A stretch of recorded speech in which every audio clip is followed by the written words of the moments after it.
work with the energies and forces which express themselves through the interchange and the values of commerce. They will deal with the law of supply and demand and with the great principle of sharing which ever governs divine purpose. They will be the great psychometrical workers, for a psychometrist is one whose soul is sensitive to the soul in others and in all forms of life. The principle of sharing which must govern economic relations in the future is a soul quality, or energy, and hence their work of relating soul with soul. They also evoke the soul of the past, linking it with the present and finding it likewise indicative of the future. 10. This is the group of creative workers. They are communicators between the third aspect of divinity, the creative aspect as it expresses itself through the creative work, and in response to the thought world, and the first aspect, life. They link and blend life and form creatively. They are closely related to the ninth group because today, unknowingly, and without any true understanding, they are bringing about a concretization of the energy of desire. This in its turn brings about the creation of things. Incidentally, therefore, they are concerned with the concretization of money.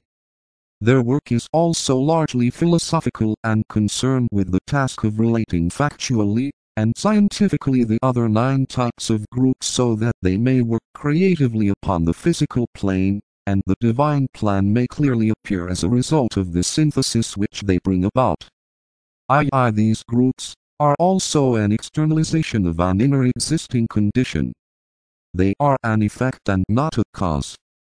That they themselves may have an initiatory effect, as they work out into manifestation upon the physical plane, is no doubt true. But they are themselves the product of an inner activity, and of a subjective aggregation of forces, which must perforce become objective. The work of the disciples who find their place in these various groups is to keep in close rapport with 10 inner groups which form, nevertheless, one large active group. This group force will then pour through all the various groups just in so far as the disciples in the groups do the following things as a group. 1. Keep on rapport with the inner source of power. 2. Never lose sight of the group objective. 3. Cultivate the dual capacity to apply the laws of the soul to the individual life, and the laws of the group to group life. 4. Use all the forces which may flow into the group in service. They must learn, therefore, to register those forces and use them correctly. The hints given below as to the centers which these 10 groups will use must be studied. The right use of these centers will take place only when there is a greater group unity established among the members of the individual groups, and among the groups as a whole. You ask, why is this so, my brothers? Because the force flowing in might prove too strong for the individual disciple to handle alone, but the force is shared by the group if there is complete group at one moment. In this way, each disciple can serve the group and his objective eventually becomes A. At one moment with his group brothers. B. Alignment with his soul, and with the inner group, which is the subjective cause of the outer groups. C. The expression of the particular technique, which his group should eventually embody. The groups will use the following centers in their work. Group 1. The head, heart and throat centers. Group 2. The head, heart and solar plexus centers. Group 3. The head, heart and ajna centers. Group 4. The head, ajna and throat centers. Group 5. The head and heart centers, and the center at the base of the spine. Group 6. The head, heart and solar plexus centers. This is necessarily the same as in Group 2. Group 7. The head, throat and sacral centers. Group 8. The head, heart, solar plexus and throat centers. This group of disciples will be the first to use 4 centers in their work, as they are in a curious sense, the mediators of thought between the other groups. They are peculiarly a linking group. Group 9. The head, heart, throat and sacral centers. Group 10. The head, heart, sacral centers and the center at the base of the spine. I wonder, my brothers, if the following sequence of statements will convey anything to your minds. It is a statement of fact, and is not the least symbolic in its terminology except in so far as all words are inadequate symbols of inner truths. 1. Each group has its inner counterpart. 2. This inner counterpart is a completed whole. The outer results are still only partial. 3. These 10 inner groups, forming one group, are related to the ashrams of the masters, and are each of them expressive of or governed by 10 laws, embodying the controlling factors in group work. A law is an expression or manifestation of force applied, under the power of thought, by a thinker or group of thinkers. 4. These 10 inner groups, embodying 10 types of force, and working synthetically to express 10 laws, are an effort to bring in new and different conditions, and hence produce a new and better civilization. The Aquarian age will see consummation. 5. The outer groups are a tentative and experimental effort to see how far humanity is ready for such an endeavor. These groups are also an experiment which has for its objective the manifestation of certain types of energy which will, when effectively functioning, produce cohesion or at one ment upon earth. The present distraught condition in the world, the international cataclysm, and apparent impasse, the religious dissatisfaction, the economic and social upheaval and the appalling effects of war are all the results of energies that are so potent owing to their immense momentum that they can only be brought into rhythmic activity by the imposition of stronger and more definitely directed energies. The groups are intended to work together eventually just as the various departments of a great organization work effectively together as a unit. They must function smoothly and intelligently within themselves and also in their interrelation with each other. This will become possible when the individual members in the groups and the individual groups of disciples lose sight of their own identities in an effort to make this hierarchical work possible. In this type of group work, the feelings, reactions, wishes and successes of the individual most emphatically do not count. Only that is regarded as of importance which will further group effort and enrich the group consciousness.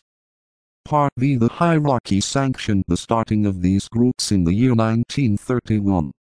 The members of these groups have been slowly chosen since then and are endeavoring, since their inclusion in this ashramic work, to work together in complete unity of purpose and of relationship. It may be of interest to you to know a little of how we approach the subject. As you all know, I am a second-grade disciple, an initiate of a certain standing the grade of which in no way concerns you, though many of you have personally and interiorly ascertained who I am. If the teaching which I have given you and the books which I have given to the world do not suffice to win your confidence and your attention, then knowing that I am an initiate of the 3rd degree, or a master, or a bodhisattva or one of the Buddhas close to the throne of God will in no way aid your comprehension and will only hinder your development. For many lives I have been close to the Master KH. In discussion with him, we have often wondered how we should aid in the inauguration upon earth of those newer types of work which will be distinctive of the new age and yet would be close enough to the comprehension of the advanced aspirants and the world disciples so that their cooperation would be evoked and their intelligent help forthcoming. What were the requirements for which we should look, and what should be the technique to be applied in the new age for the raising of the consciousness of men? We decided that 4 things must, first of all, distinguish the group work which should be done and should characterize the disciples to be chosen for training. These were sensitivity, impersonality, psychic gifts, mental polarization. I do not make mention of aspiration, of selflessness or of the desire to serve.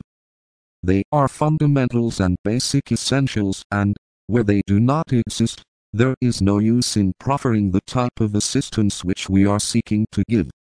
You will note that, as you look back over the spiritual history of the race of men during the past 2,000 years, which is far enough for our purpose, that the following methods have been consecutively used to reach men's minds spiritually.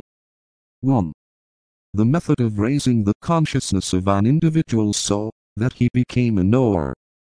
Individual salvation, and the emergence of outstanding individuals with spiritual sense, vision and achievement to their credit has characterized the mystical history of the past. Some of these people emerged along the way of the heart, the mystical way. Such were Sri Krishna, Saint Francis of Assisi, and all those knowers whose way was the way of love. To these can be added Milarepa of Tibet and Laos, of China. Such also have been many of the saints of the Church in the West. The Bhagavad Gita has been the book which has embodied this way superlatively. Others emerged along the way of the mind, and were the intellectual knowers. Theirs is the more strictly occult way, and it has become increasingly the way of our present-day aspirants. The reason for this is that the polarization of the race is shifting ever more steadily onto the mental plane. Some of the individuals on this way of the mind were Sankarsaya, the Apostle Paul, and Meister Eckhart. Today, many are coming out along this way under the name of science. There were also those outstanding individuals, such as the Christ and the Buddha, who combined both ways in their perfection and who towered above their fellowmen from the heights of their achievement. They swayed hemispheres and centuries, whereas the lesser sons of God swayed countries, specific types of mind and lesser periods of time. 2. The second method employed for raising the consciousness of the race was through groups, gathered around a teacher who, to a greater or less degree, was a focal point of energy either A. by the power of his soul contact or B. by that contact and being also a channel through which some member of the hierarchy could work. Through the example of these teachers, through their teaching, through their successes and their failures, those whom they gathered to them could be taught, their vibration could be increased, their consciousness expanded, and the group could become a magnetized center of force, of purpose and of spiritual light, the degree of this being dependent upon the purity of the note sounded and the selflessness of the lives shown. The mental caliber of the group also had its effect, for the average vibration and polarization established the note for the group as a whole. An experiment is now being made to shift the focus of the groups inwards and yet, at the same time, to increase their potency by permitting no individual leader to be found at the group center upon the outer plane. All in the group are to be gathered together as free souls. Together, they will learn. Together, they will stand with impersonality. Together, they will render service to the world. You must remember, however, that any person who takes the position that the work to be done is only upon the inner planes and that he is working solely from mental or spiritual levels of consciousness is not right in his conception of the process. Inner work which does not work out into objective activity upon the physical plane, is wrongly oriented and inspired.